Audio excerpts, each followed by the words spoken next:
Hey everyone, I'm back, and today we're going to be talking about Barton Fink. And this movie came out in 1991, and it's directed by the Coen brothers. And I've enjoyed pretty much all of their films for the most part. I do have my favorites, and this was one of their earlier ones, and I still have a few that I've yet to check out as far as their earlier films are concerned. But I prefer what they did, like from Fargo all the way up to, I guess, now.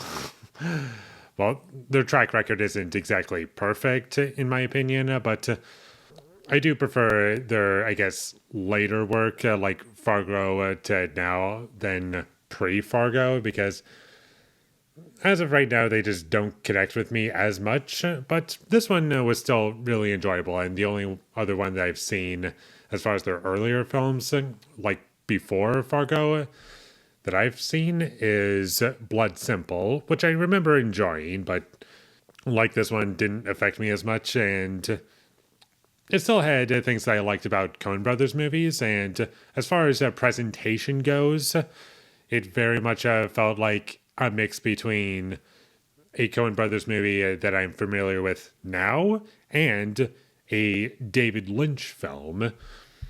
And that kind of sounds interesting on paper, and maybe you could do something with it, but ultimately, I do kind of take issue with that because I was kind of being torn between, okay, I would kind of prefer one or the other at this point because it's doing pretty well with one or the other, but once you combine them, it kind of just leaves me unsatisfied with both, and I just wish that I was watching one or the other. But who knows? Maybe that might not be an issue for someone else. But there's still plenty that I liked about this movie, technically. Like, it looked very nice. It was well shot throughout, and the acting was great. I really enjoyed John Turturro in this movie. I thought he did a great job. And John Goodman, I love him in this movie. And he was my favorite part. And he brings a lot to this film. Just with his screen presence alone.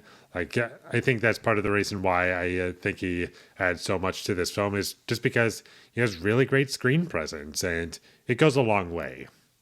There were also some moments of humor that I enjoyed, and I felt as though they added to the film. And there were some quirky side characters in this movie, although not as often as you would expect in later Coen Brothers movies.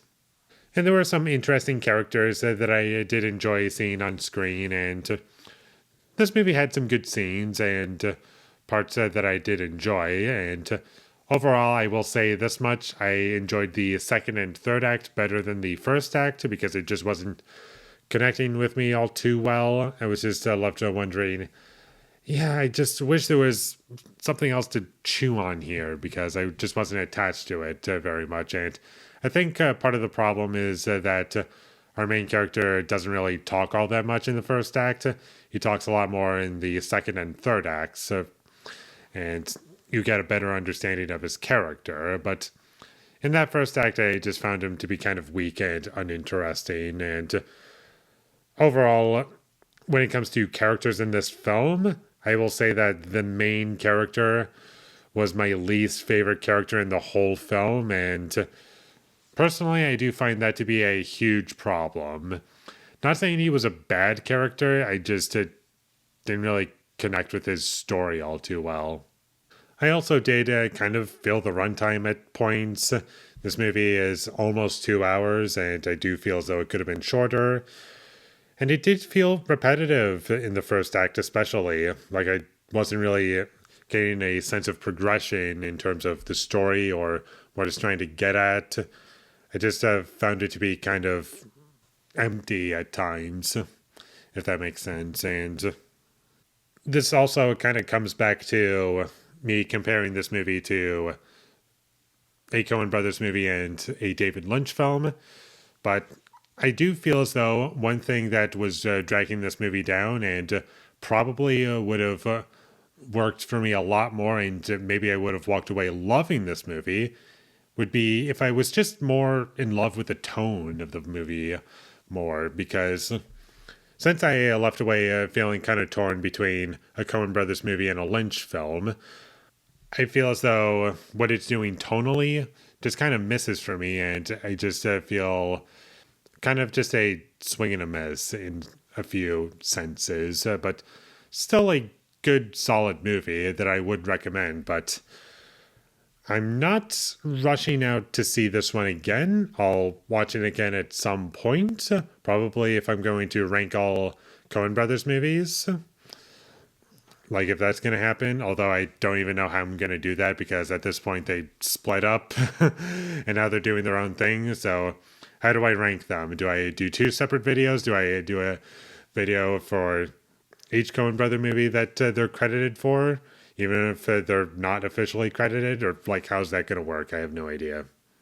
But anyways, I'm kind of rambling on a little bit here. I think it's good and worth checking out if this sounds interesting to you. Just keep in mind it's going to be a bit slower paced and a bit different from a Coen Brothers movie that you would expect nowadays. So with all that being said, I'm going to give Barton Fink a 7 out of 10. Thank you for watching my videos. As always, if you enjoyed this review, be sure to leave a like and comment down below you thought of Barton Fink, and my social media links. It will all be in the description, so follow me there. And last but not least, subscribe to be a part of Foley Nation, and I'll see you when I get my next review up, and that is going to be for Mission Impossible: The Final Reckoning. So look forward to that, but until I get that up, thank you for watching and have a great day.